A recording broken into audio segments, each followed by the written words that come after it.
Sebelum melanjutkan, jangan lupa subscribe dulu, terima kasih. Bab 58 Sarung 7 Bintang.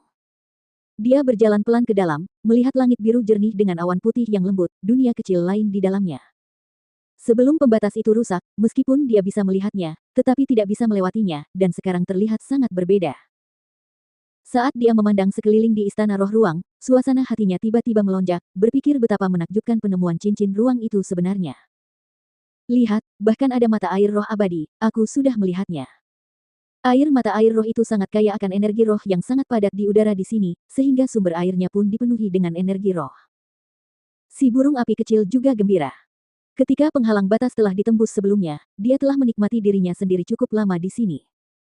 Mengenai tempat yang telah dia temukan di sini, dia sangat menyukainya dari lubuk hatinya atau dia tidak akan tinggal di dalam ruang ini tanpa mengeluh, ingin keluar.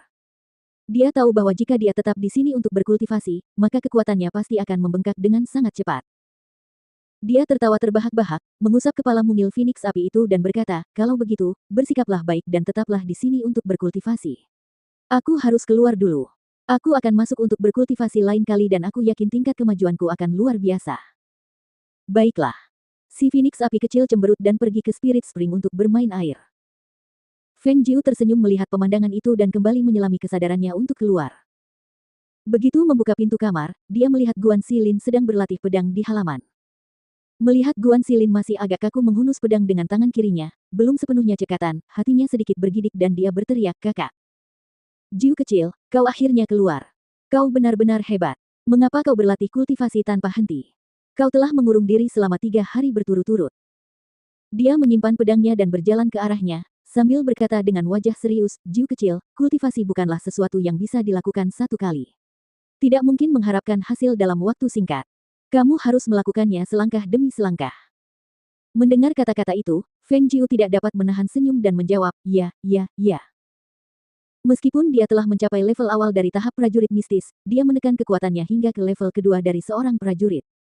Orang biasa tidak akan dapat melihat kultivasi macam apa yang sebenarnya telah dia capai.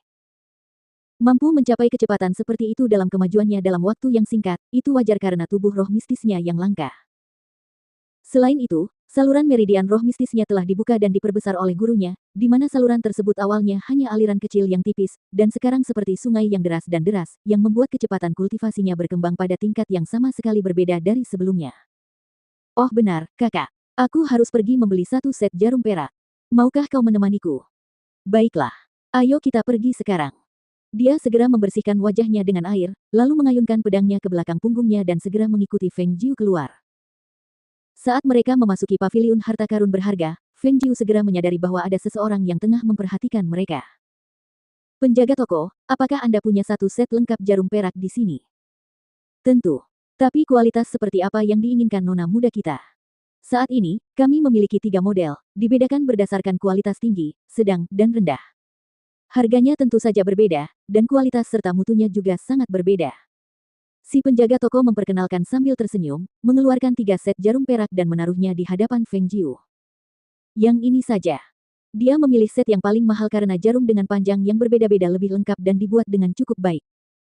Pandangannya kemudian jatuh ke sarung pedang yang tergantung tinggi di dinding. Matanya berbinar dan dia bertanya, apakah sarung pedang itu dijual?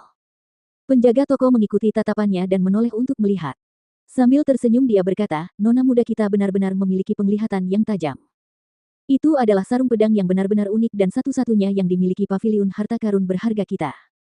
Anda hampir dapat melihat ke seluruh negeri Sun Glory dan Anda tidak akan dapat menemukan yang serupa dengannya. Si penjaga toko menurunkan sarung pedang itu dan melanjutkan perkataannya, 7 batu permata utama dengan warna yang berbeda semuanya adalah harta karun yang langka dan desain ukiran tangan di atasnya dibuat dengan sangat indah, perpaduan warnanya sangat indah dan anggun. Daripada menyebutnya sarung pedang, lebih baik kita katakan bahwa benda ini adalah aksesori yang menghangatkan hati dan sangat enak dipandang.